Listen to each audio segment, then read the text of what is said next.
tidak untuk PSU 4 distrik tidak diakomodir oleh KPU Provinsi Papua yang sebagai KPU Kabupaten Paniai. Yang kedua, di dalam pelaksanaan pemungutan suara ada pemindahan logistik distrik, bukan TPS. 4 distrik, yaitu distrik Bogobaida, distrik Ekadide, distrik Topiai, dan distrik Aweida. 4 TPS berpusat distrik Aradide dan dilakukan oleh penyelenggara. Berarti ada indikasi bahwa penyelenggara PPS dan PPD menjadi simpatisan salah satu paslon dari paslon nomor urut 1 dengan dari kita dari nomor urut 3. Lalu berdasarkan 2 alasan tadi kami ajukan permohonan itu ke Mahkamah Konstitusi. Kemudian kami sudah jalani pemeriksaan pertama permohonan pemohon tanggal 8 Agustus, dilanjutkan dengan tanggal 14 Agustus kami mendengarkan jawaban-jawaban dari pihak termohon KPU, karena yang kami ajukan adalah KPU, penyelenggara pemilu kada Kabupaten Paniai, dan pihak terkait pasangan nomor urut 3. Tanggal hari ini kami mendengarkan penjelasan dari saksi-saksi, para saksi dari pihak pemohon, pihak termohon, pihak terkait, dan ditambahkan juga dari Bawaslu Provinsi Papua. Di dalam penyampaian yang disaksikan oleh para saksi dari masing-masing kelompok disimak oleh Majelis Hakim yang mulia, dan kami menunggu ada tahapan berikut untuk mendengarkan putusan atau dalam bentuk apa yang akan disampaikan lewat panitera.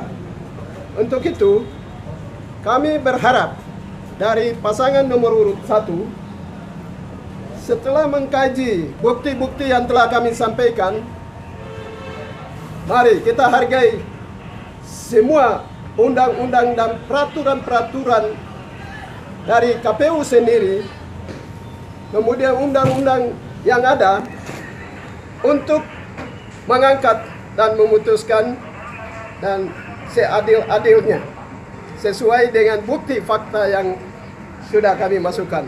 Dan itulah yang kami mengharapkan. Pengakuan sistem noken ini, kalau kami di Mepago tidak ada secara sistem noken secara kabupaten, tidak ada juga sistem noken secara distrik. Yang ada itu sistem noken secara kampung. Dan sistem noken yang secara kampung itu berdasarkan subsistem hidup. Kalau kita di Papua itu terdiri dari 2 sistem hidup.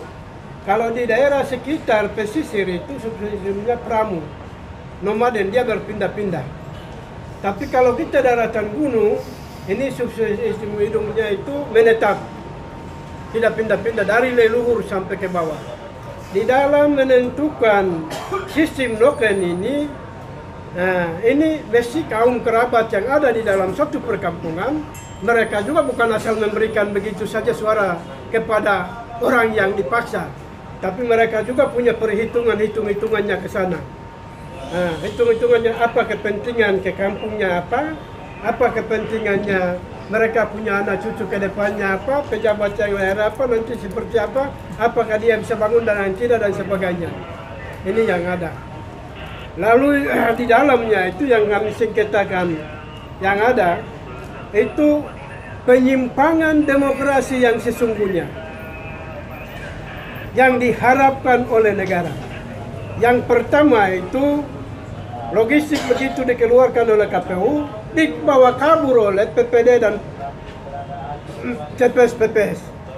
Sedangkan sistem nokennya mesti kembali sampai kampung, mereka tidak lakukan. Mengapa tidak lakukan? Karena waktunya sangat singkat. Sangat singkat dalam arti tanggal 24 itu pembagian logistik. Tanggal 25 itu pemilihan.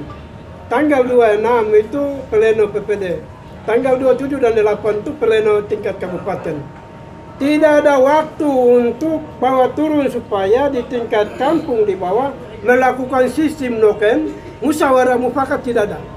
Akhirnya seluruh suara yang ada itu dibawa kabur oleh penyelenggara sendiri, PPS, TPS. Nah itu satu. Mengapa saya bilang penyelenggara bawah? Pilkada Kabupaten Paniai tidak sama dengan pilkada yang dilakukan 2018 satu republik ini. Karena dari awal KPU yang awal itu melakukan tahapan yang tidak betul. Tidak betul dalam arti seluruh tahapan kampanye damai tidak jalan. Kampanye terbuka secara umum tidak jalan.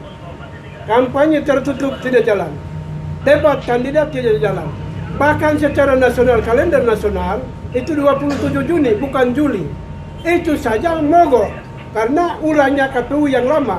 Dan itu dalam satu sistem yang dijalankan oleh KPU dan seluruh penyelenggara sampai ke sana. Sehingga molor sampai 28. Bulan Juli. 25 bulan Juli. 1 bulan molor karena memang dari awal memang sudah salah. Ada kemungkinan ulang nggak Pak? Ya? Ada kemungkinan ulang kembali nggak?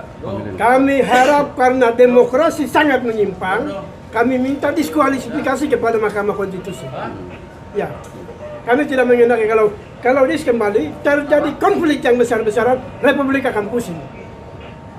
Hanya 4 orang saja sampai hari ini kan Mahkamah Hak Asasi Manusia belum jelas. Apalagi besok